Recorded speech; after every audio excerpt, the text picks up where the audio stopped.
Biti roditelj sa sobom nosi mnoge izazove. Kako ih dobra politika lokalne zajednice može umanjiti? Pogledajte u novoj epizodi emisije Televizija Vrbovsko. Ja sam Iva Pavletić-Crnić i pozdravljam vas iz grada Vrbovskog, u kojem su veliki fokus stavili upravo na mlade obitelji, a na koje sve načine upravo ćemo saznati. Ravnateljice, ove godine dječji vrtić Bambi dobio je lijepi poklon za svoj rođendan. O čemu je točno riječ? Pa danas je naš dječji vrtić Bambi, nakon danas slavimo 42. rođendan, i dobio jedan veliki poklon. Otvorili smo jednu jasličku skupinu. Znači, to je novost u našem ranom i predškolskom odgoju i obrazovanju. Koliko najmlađih članova brojite? Najmlađih imamo 12 zapravo. To je optimalan broj u jednoj jasličkoj skupini uzrasta od 1 do 3 godine. Tako da smo jako zadovoljni. A od kolikog su značenja jaslice za same mještane ispričat će nam Petra i Dora. Nama je to od velike koristi. Jer ja i muž nemamo baka servis i tako i nemam ko čuvati u biti djecu. Znači ja sam s njima 0-24 kod god trebam ići, vučem njih.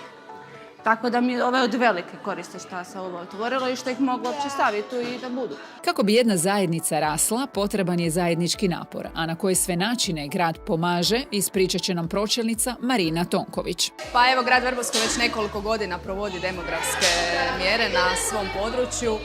Krenuli smo sa davanjem 100.000 kuna za sve one koji se žele naseliti na područje grada, koji žele kupiti neku nekretninu, kuću ili stan. Zato smo nastavili sa 20.000 kuna za sve one koji su posljednjih 7 godina kupili kuću ili koji bi želi rekonstruirati svoju trenutnu nekretninu, a ovo je jedan od najljepših projekata, ja bih rekla, grada Vrbovskog. Danas smo dakle otvorili jaslice.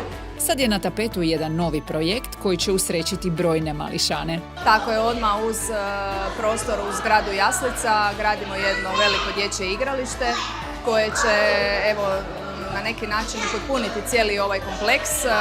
Sada je trenutno u završnim radovima je prva faza, a dalje tražimo izvođača za daljnju fazu i nadamo se da ćemo u ovoj godini namaknuti sredstva za treću fazu i da će ovo dječje igralište ubrzo biti gotovo. Isto tako provodi se projekt suradnje između knjižnice i vrtića.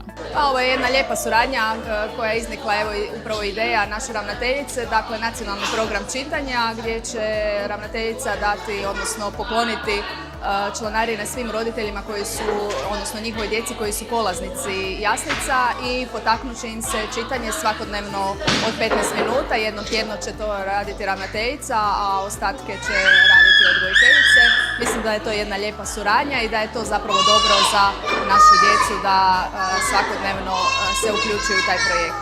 Definitivno hvale vrijedno sve što grad Vrbovsko radi za djecu i mlade obitelji, a mi se vidimo uskoro s novim pričama u televiziji Vrbovsko. Lijepi pozdrav!